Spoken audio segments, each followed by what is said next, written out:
How do you think Mark Jackson feels sitting there on the sidelines? He's got a great gig, and you're calling the NBA Finals. You heard what Van Gundy said. He's done it only a couple years fewer than Jeff because he was coaching. He coached the Golden State Warriors. The Warriors were 51-31 with Jackson on the bench there. In the 2013-2014 season, they were one and done by the LA Clippers in 6 games in the first round. I went to one of those games. You did you? I did. That was when everything was rosy with the big three, right, for the Clippers. I think the Clips won by 40 in the game that I went to. Let me see. Yeah, 138-98. Yeah.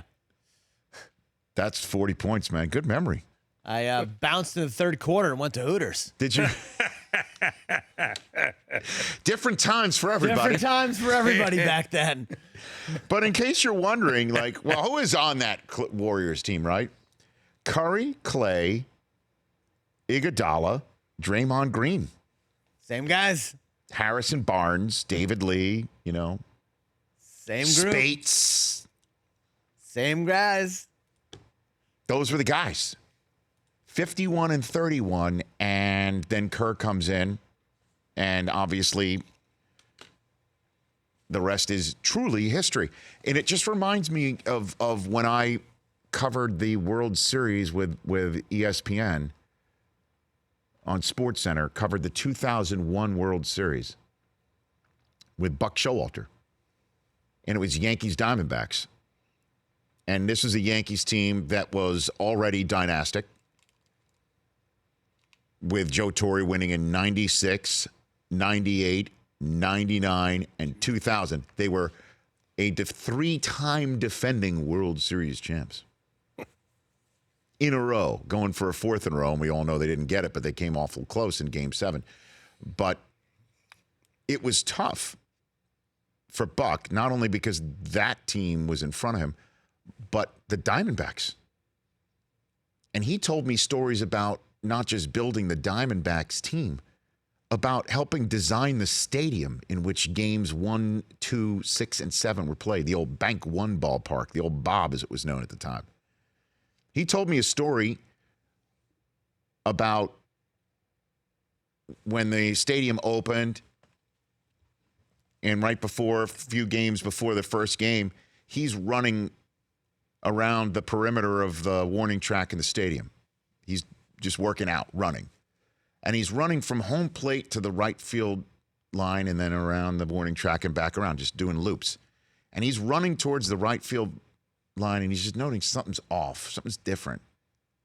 And then he comes around the warning track, and he notices something's off. Then he'd do it again, and he realized what was off is the foul poles had the mesh in foul territory. The mesh is supposed to be in fair territory, so if the ball hits the mesh, you know it's a fair ball and it's a fair ball and a home run.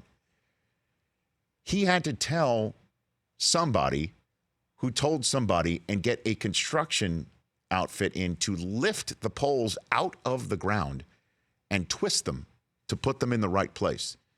That's how granular his role was in getting the Diamondbacks off the ground, and there they were in the World Series in front of him. And it was not easy for him. I remember that. I wonder what it's like for Mark Jackson to sit there. Or, because it's every finals that he's called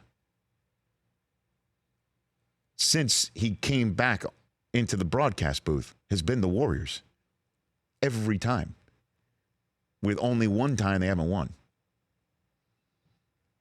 Kind of crazy, isn't it? It really is. What that must be. And or he's just totally caught, that wound has totally been cauterized by the fact that I don't think they a are wound what they like are. that ever gets completely 51 healed. and 31. There's a 50-win coach. He took them from 20 wins to 50 wins. And then something clearly was going on where they're like, we got to go in a different direction. They bring in Steve Kerr. And with the same team, Plus eventually Durant. they set the wins record Right. without Durant. Correct. Right. The Oakland 4 and then the Hamptons 5. For more of The Rich Eisen Show, tune to Audience Channel 239 on DirecTV for free on BR Live or download the Rich Eisen Show app.